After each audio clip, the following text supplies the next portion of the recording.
Thank you so much, everybody, for taking the time to be together today. I'm really honored to be wearing this beautiful dress that wonderful parent, Joy, whose kids have been an integral part of Aaron's presence for several years now, had made for me in Uganda.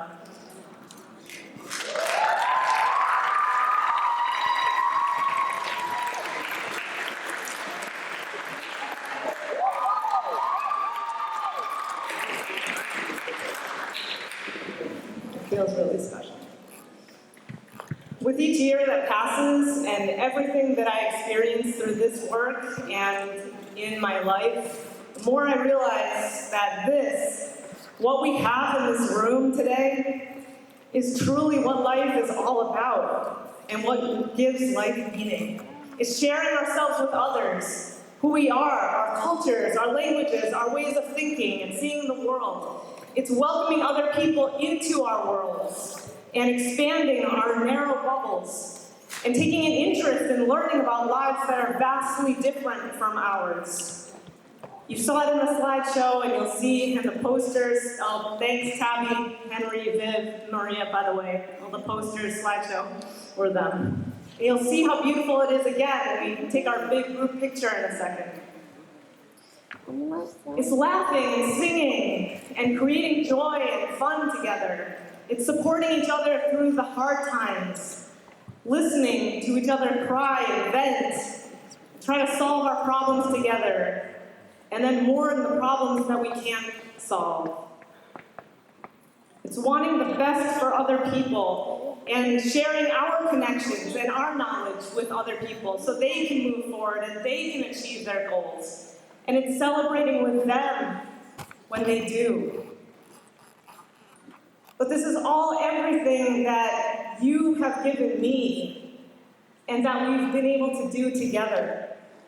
And I believe it's everything that our son Aaron, who would have been 12 last week, wanted to teach me and his family and everyone who's been a part of this.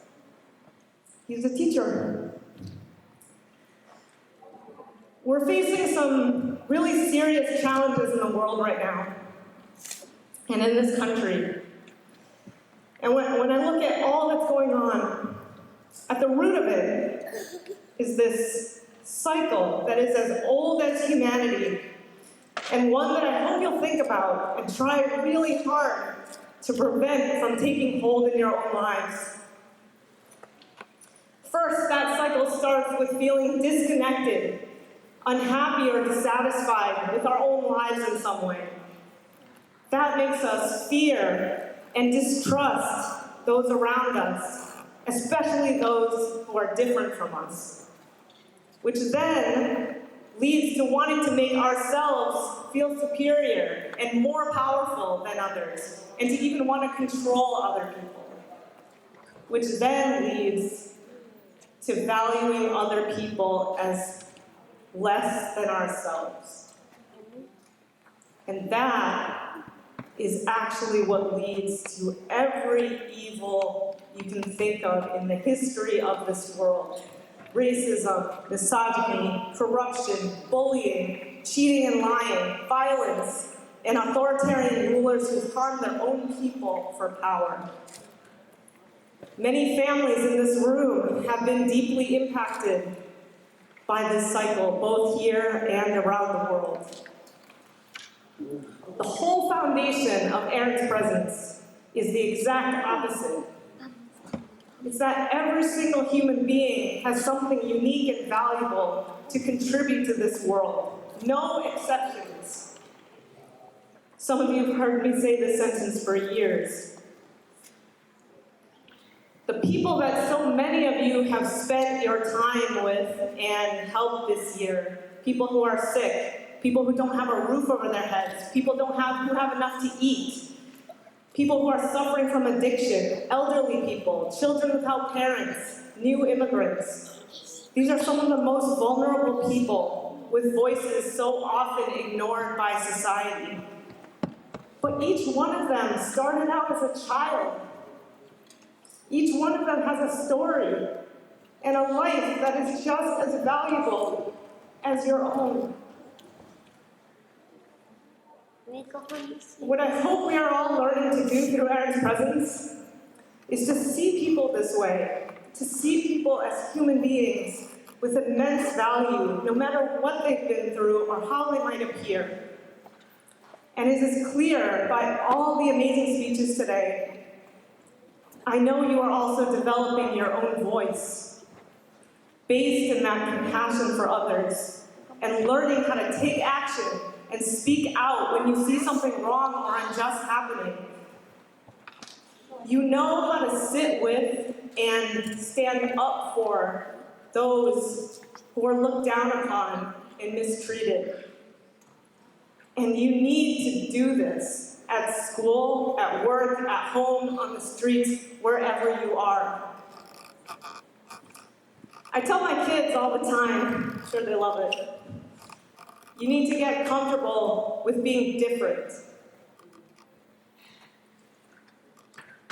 The world wants you to give into fear and anxiety, anger, isolation, constantly comparing yourselves to others and picking apart what's wrong with this person, what's wrong with that person.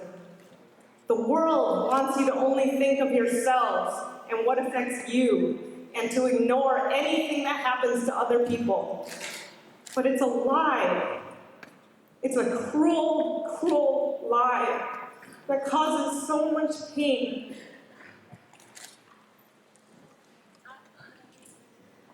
And you were meant for something different. I know that. You were meant for a life of love, truth, connection, constant learning and growing and evolving, caring about others, and being cared for by others. So I want you to get comfortable with being different. You have to trust me. It'll take time, but I promise you that it will pay off in all the ways that matter.